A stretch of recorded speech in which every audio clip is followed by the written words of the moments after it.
اعوذ باللہ من الشیطان الرجیم بسم اللہ الرحمن الرحیم الصلاۃ والسلام علی رسولہ الکریم السلام علیکم ورحمۃ اللہ وبرکاتہ۔ آج ہم پارہ نمبر 28 دیکھیں گے، لیکن اس سے پہلے 27ویں پارے کی آخری سورت سورۃ الحدید کل رہ گئی تھی، اس کو دیکھیں گے اور اس کے بعد انشاءاللہ ہم آگے چلیں گے۔ سورۃ الحدید مدنی سورت ہے اور اس کا موضوع انفاق فی سبیل اللہ کی تلقین ہے، اور یہ اسلام کے نازک دور میں نازل ہوئی تھی جب عرب کی جاہلیت سے اسلام کا فیصلہ کن معرکہ برپا تھا۔ اور اس صورت میں پھر مسلمانوں کو بتایا گیا کہ ایمان صرف زبانی اقرار کا نام نہیں ہے، بلکہ اس کے لیے کچھ قربانیاں دینی ہوں گی اور ثبوت پیش کرنا ہوگا۔ تو سب سے پہلے اس صورت میں اللہ تعالیٰ کی صفات بہت ہی پیارے انداز میں بیان کی گئی ہیں، اور یوں لگتا ہے پڑھ کے کہ جیسے ہر طرف اللہ ہی اللہ ہے جو ہر چیز پر قادر ہے، اور یوں لگتا ہے کہ اللہ تعالیٰ ہر وقت ہمارے ساتھ ہے۔ تو یہ مثال دے کے اللہ تعالیٰ کی صفات بیان کر کے احساس دلایا گیا کہ ہمیں معلوم ہو جائے کہ یہ قرآن کس عظیم ہستی کی طرف سے نازل کیا گیا ہے۔ پھر اس کے بعد جو مضامین ارشاد ہوئے ہیں اس میں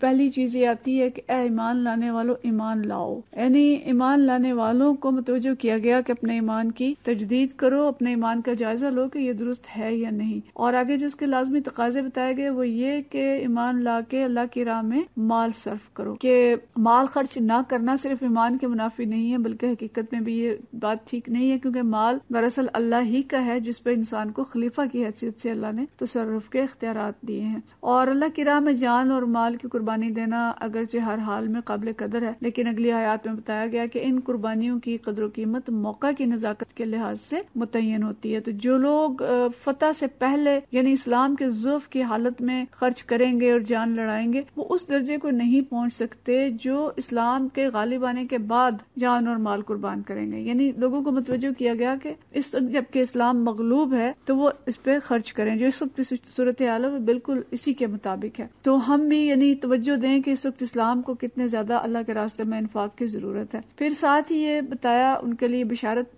دی کہ جو لوگ اللہ کے راستے میں مال خرچ کرتے ہیں اللہ تعالیٰ انہیں بڑھا چڑھا کے واپس دے گا، اور آخرت کے منزل کشی کی گئی ہے کہ مومنین مومنات کے آگے پیچھے دائیں بائیں ان کا نور دوڑ رہا ہوگا، لیکن یہ نور انہی کو نصیب ہوگا جنہوں نے راہ خدا میں اپنا مال خرچ کیا ہوگا۔ اور جو منافقین ہیں دنیا میں اپنے مفاد کو دیکھتے رہے اور انہیں اس بات کی کوئی فکر نہ رہی کہ اسلام غالب ہے یا اسلام مغلوب ہے، تو دنیا میں چاہے وہ مومنین کے ساتھ گھلے ملے رہے لیکن آخرت میں ان کو الگ کر دیا جائے گا اور وہ نور سے محروم ہو جائیں گے، اور ان کے درمیان ایک پردہ ڈال دیا جائے گا، اور وہ پکار پکار کر کہیں گے کہ کیا ہم تمہارے ساتھ نہ تھے؟ لیکن ان سے جواب دیا جائے گا کہ تم نے موقع پرستی کی، شک میں پڑے رہے، شیطان کے دھوکے میں آ گئے، اب اپنا نور کہیں اور تلاش کرو۔ اور اگلی آیات پڑھی اور جھنجھوڑنے والی آیات ہیں، کیا مومنین کے لیے ابھی تک وہ وقت نہیں آیا کہ ان کے دل اللہ کی یاد سے، اللہ کے ذکر سے پگھل جائے؟ اور مسلمانوں کو اہل کتاب کی طرح نہیں ہونا چاہیے جن پہ طویل مدت گزر گئی اور ان کے دل جو ہیں وہ پتھروں کی طرح سخت ہو گئے۔ پھر بتایا کہ دنیا کی زندگی لہو و لعب، کھیل کود ہے، متاع غرور ہے، اور یہاں کی جتنی دلچسپیاں اور عیش و زبائش ہے بالکل تھوڑے دن کی ہے اور ناپائیدار ہے، اور اس کی مثال اس کھیتی کی سی ہے جو پہلے سرسبز ہوتی ہے، پھر زرد پڑ جاتی ہے اور آخرکار بھوس بن جاتی ہے۔ تو پائیدار زندگی دراصل آخرت کی زندگی ہے جہاں بڑے نتائج نکلنے والے ہیں، اور تمہیں ایک دوسرے سے آگے بڑھنے کی کوشش کرنی ہے تو یہ کوشش جنت کی طرف دوڑنے میں صرف کرو۔ اور پھر بتایا کہ جو بھی دنیا میں راحت اور مصیبت آتی ہے اللہ کے پہلے سے لکھے ہوئے فیصلے کے مطابق آتی ہے، لہٰذا مصیبت میں صبر کریں، اور راحت آئے تو اترا نہ جائیں، اور منافقوں کی طرح یہ نہیں کہ نعمت ملی تو پھول جائیں اور جب اور نعمت کو اللہ کے راستے میں خرچ کرتے ہوئے بخل کریں، اور جب مصیبت آئے تو گھبرا جائیں۔ اور پھر فرمایا کہ اللہ نے اپنے رسولوں کو کھلی کھلی نشانیوں اور کتاب اور میزان عدل کے ساتھ بھیجا تاکہ لوگ انصاف پر قائم ہو، اور ان کے ساتھ لوہا بھی نازل کیا تاکہ حق کو قائم کرنے اور باطل کا سر نیچے کرنے کے لیے طاقت استعمال کی جا سکے اور جہاد کیا جا سکے، اور اللہ دیکھنا چاہتا ہے کہ کون لوگ ہیں جو اس کی مدد کرتے ہیں۔ پھر اس کے بعد اللہ تعالیٰ نے باقی انبیاء کا ذکر کیا ہے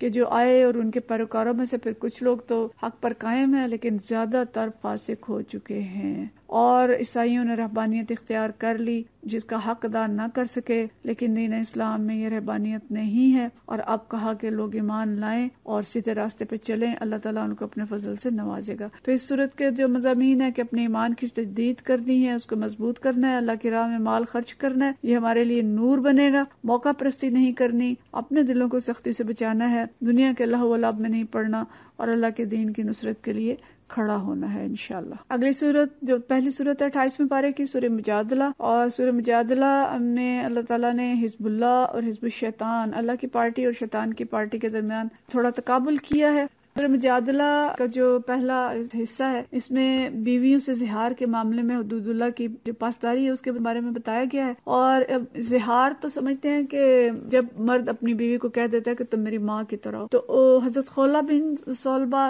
کی فریاد پر یہ صورت نازل ہوئی تھی، جن کے شوہر نے غصے میں آ کے انہیں ماں کی طرح کہہ دیا تھا۔ تو اللہ تعالیٰ نے یہاں پہ بتایا کہ زہار سے بیوی ماں نہیں بنتی، اور زہار کا کفارہ بتایا گیا۔ پھر اس کے ساتھ یہ کہا کہ یہ حدود الہی ہیں اور جو کوئی انکار کرے گا اس کے لیے دردناک عذاب ہے۔ پھر اس کے بعد آئلی قوانین جو بتائے، اس کے بعد منافقین کی سازشوں کو بے نقاب کیا گیا کہ وہ جھوٹے پراپیگنڈے کے ذریعے مسلمانوں کو ان کے نظم کو درہم برہم کرنے کی کوششیں کرتے ہیں، اور یہ لوگ بالآخر ذلیل و خوار ہوں گے۔ اور ان کی جو نجوہ اور سرگوشیاں تھیں اس کا ذکر کیا گیا اور اس پہ کڑی تنقید کی گئی۔ پھر بتایا گیا کہ آداب مجلس جو ہے ان کا خیال رکھیں اور مجلس میں سمٹ کے بیٹھیں تاکہ آنے والوں کے لیے کشادگی پیدا ہو، اور محفل سے اٹھا دیا جائے تو پھر اٹھ جائیں، اس میں برا نہ منائیں۔ اور رسول اللہ صلی اللہ علیہ وسلم کی اطاعت سے درجات میں اضافہ ہوتا ہے، اور رسول اللہ صلی اللہ علیہ وسلم سے تخلیہ میں بات کرنے سے پہلے صدقے کا حکم دیا گیا، کیونکہ لوگ بعض اوقات نبی کریم صلی اللہ علیہ وسلم کو اس معاملے میں بہت تکلیف دیتے تھے۔ پھر اگلے جو آیات ہیں اس میں حزب اللہ اور حزب الشیطان کی صفات بیان کر کے بتایا گیا کہ حزب الشیطان ناکام ہوں گے اور حزب اللہ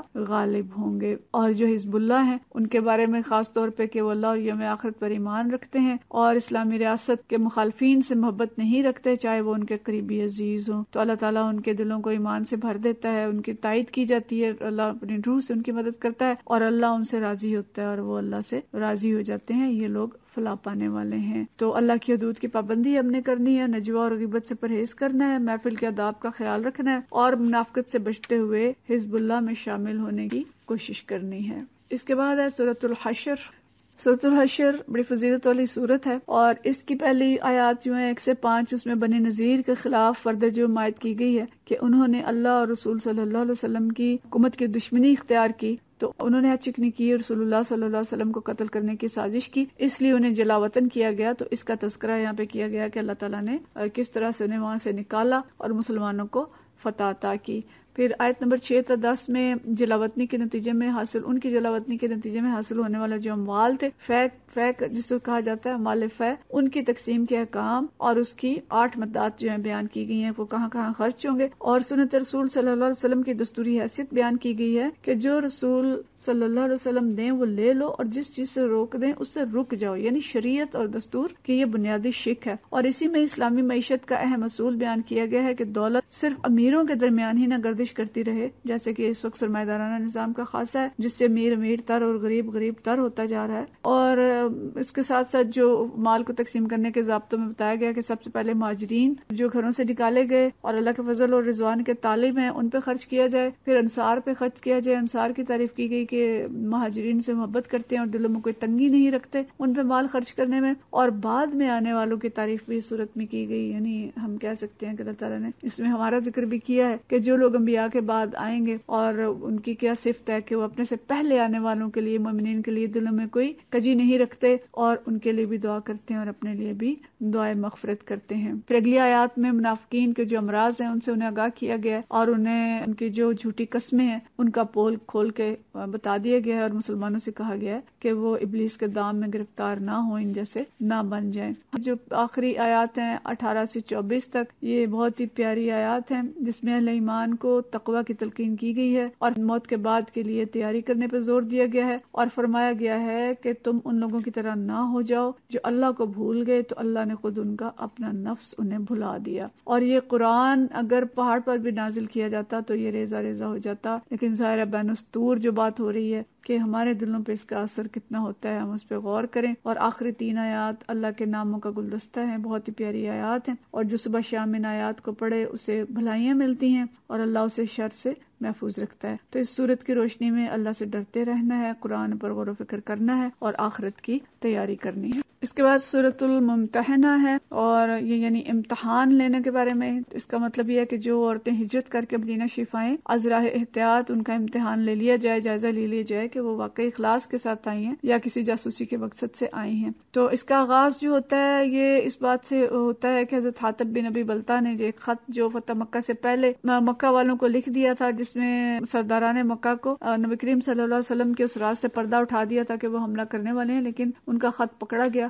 تو اس پہ اللہ تعالیٰ نے سخت گرفت کی کہ اللہ کو چھوڑ کے کافروں کو دوست نہ بنائے اور جو راز ہیں وہ افشا نہ کیے جائیں. تو حضرت حاتب بدری صحابی تھے، ان سے غلطی کا صدور تو ہوا، لیکن اللہ تعالیٰ نے ان کے اخلاص کو دیکھتے ہوئے ان کو معاف کر دیا. پھر اس کے بعد جو کہا گیا کہ اللہ کے دین میں آنے کے بعد تمہیں رشتہ داریوں اور دنیوی جو تعلقات ہیں ان سے بہت بلند تر ہونا چاہیے. اور حضرت ابراہیم علیہ السلام کی مثال دی کہ ان کے ساتھیوں کی زندگی میں تمہارے لیے بہترین نمونہ ہے کہ انہوں نے اللہ کی خاطر اپنے خاندانوں سے قطع تعلق ہی کر لی، اور اللہ کی خاطر انہوں نے ہجرت کر لی، لیکن اپنے راز اور اپنے جو دوستیاں تھیں ان کے ساتھ نہیں کی. دوسرے رکوع میں پھر جو اللہ تعالیٰ نے اس بات کی طرف توجہ کیا کہ جو تمہارے رشتہ دار اور اہل قرابت تم پہ ظلم نہیں ڈھاتے، نہ تمہارے حقوق طلب کرتے ہیں، نہ تم پہ چڑھائی کرتے ہیں، تو ان کے غیر مسلم ہونے کے باوجود اس نے سلوک کیا جا سکتا ہے. لیکن جو دوسرے قسم کے لوگ ہیں کہ جو حملے کرتے ہیں تو ان کے ساتھ جو کوئی دوستی کرے گا وہ ظالموں میں شمار ہوگا. اس کے بعد پھر مہاجرات مومنات جو ہیں ان کی امتحان کی بات آتی ہے کہ وہ خواتین جب آئیں ان کا ایک ٹیسٹ لے لیا جائے، اور اگر وہ مومن ہو تو پھر انہیں کافروں کے حوالے نہ کیا جائے،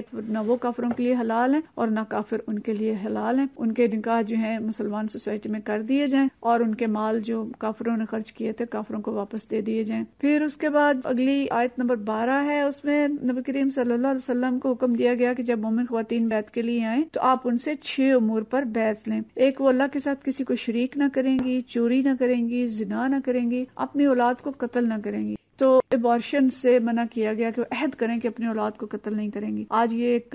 سائنس بن گئی اور اب اس کے خلاف قانون سازی ہونے جا رہی ہے پاکستان میں. ہمیں چوکنا رہنا چاہیے اور اپنے ہاتھ پاؤں کے آگے کوئی بہتان گھڑ کر نہ لائیں گی، اور نبی کریم صلی اللہ علیہ وسلم کی کسی معروف امر میں نافرمانی نہیں کریں گی. تو ان چیزوں پہ آپ صلی اللہ علیہ وسلم بیعت لیتے تھے، اور واضح رہے کہ عورتوں کے ساتھ بیعت ہاتھ پہ ہاتھ رکھ کر نہیں لیتے تھے، کیونکہ کسی مرد کا عورت کو چھونا اور اس سے مصافحہ کرنا یہ اللہ کے احکام کی خلاف ورزی ہے، اس کی اجازت نہیں ہے. تو یہ تھی سورۃ ممتحنہ، جس میں عورتوں کے لیے جو خاص طور پہ چیزیں ہیں 6، ان کو ہم یاد رکھیں اور ان پہ ہم توجہ دیں. پھر اس کے بعد جو اگلی سورت ہے وہ سورۃ صف ہے. سورۃ صف مدنی سورت ہے اور یہ جہاد سے متعلق ہے. اور اس سورت میں جو شروع میں ہی بات آتی ہے کہ قول و فعل میں یکسانیت ہونی چاہیے، جو کہتے ہیں وہ کریں، اور اللہ تعالیٰ کو سخت ناپسند ہے کہ جو انسان کہے اس پہ عمل نہ کرے. اور پھر اللہ تعالیٰ کہتا ہے کہ اللہ کو وہ لوگ پسند ہے جو اللہ کے راستے میں صف بستہ ہو کے سیسا پلائی ہوئی دیوار کی طرح لڑتے ہیں. پھر حضرت موسیٰ علیہ السلام کا تذکرہ ہے کہ ان کو بہت اذیتیں دی گئیں اور مسلمانوں سے کہا گیا کہ نبی کریم صلی اللہ علیہ وسلم کو اذیت نہ پہنچائیں، وہ ٹیڑھے راستوں پہ چلے تو اللہ نے ان کے دلوں کو بھی ٹیڑھا کر دیا. پھر حضرت عیسیٰ علیہ السلام کا ذکر ہے کہ وہ آئے، تورات کی تصدیق کی اور اپنے بعد آنے والے نبی صلی اللہ علیہ وسلم کی نام لے کے بشارت دی.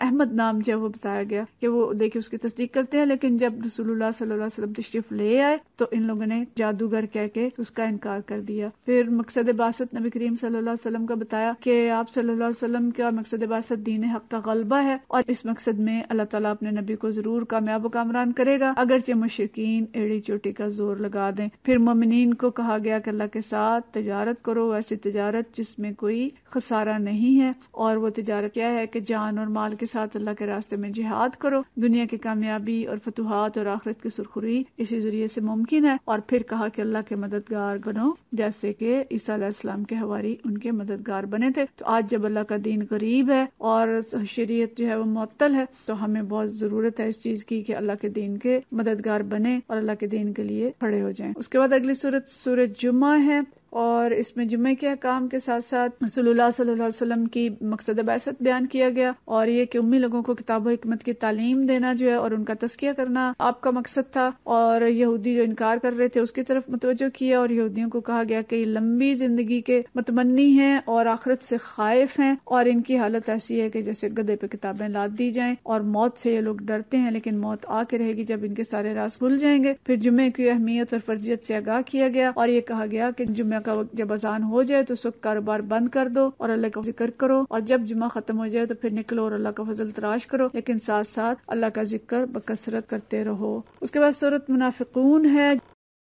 اس میں منافقین کے راز کھولے گئے ہیں، اور وہ کہتے تھے کہ رسول اللہ صلی اللہ علیہ وسلم اللہ کے برحق رسول ہیں، لیکن اللہ تعالیٰ گواہی دیتا ہے کہ منافقین قطعی جھوٹے ہیں، ان کے دل میں کچھ اور ہے اور زبانوں پہ کچھ۔ یہ خود بھی اللہ کے راستے سے رکے ہوئے ہیں اور باقی لوگوں کو بھی روکتے ہیں، ان کے کفر کی وجہ سے اللہ تعالیٰ نے ان کے دلوں پر مہر لگا دی ہے۔ تو منافقین کی نشانیاں بتائی گئی ہیں، بزدل ہوتے ہیں یہ، اور بڑی لچھے دار تقریریں کرتے ہیں، بڑی بڑی باتیں کرتے ہیں، لیکن اندر سے کھوکھلے ہوتے ہیں، اللہ اور رسول سے ان کو خدا واسطے کا بیر ہوتا ہے۔ اور ان کا ایک اور جو چیز بتائی ہے کہ یہ اللہ کے راستے میں خرچ کرنے سے لوگوں کو منع کرتے ہیں کہ رسول اللہ صلی اللہ علیہ وسلم کے ساتھیوں پہ خرچ نہ کرو، اسلامی تحریکوں پہ خرچ نہ کرو، جب تم خرچ نہیں کرو گے تو ان کی تحریکیں خود بخود رک جائیں گی۔ لیکن اللہ کہتا ہے کہ زمین اور آسمان کے خزانوں کا مالک اللہ ہے۔ آج بھی جو ان کے کفار کے طریقے ہیں اور منافقین کے وہ یہی ہیں کہ ان کے بینک اکاؤنٹ منجمد کر دو، ان کی باہر سے امداد جو آ رہی ہے وہ بند کر دو تو یہ اپنی موت آپ مر جائیں گے، لیکن اسلامی تحریکیں اللہ کے فضل سے پھل پھول رہی ہیں اور پھلتی رہیں گی کیونکہ ان کا حامی و ناصر اللہ ہے۔ اور پھر وہ کہتے ہیں کہ عزت جو ہے وہ ہمارے لیے ہے، لیکن اللہ کہتا ہے عزت اللہ اور اس کے رسول صلی اللہ علیہ وسلم کے لیے ہے۔ اور اس سورت کے آخر میں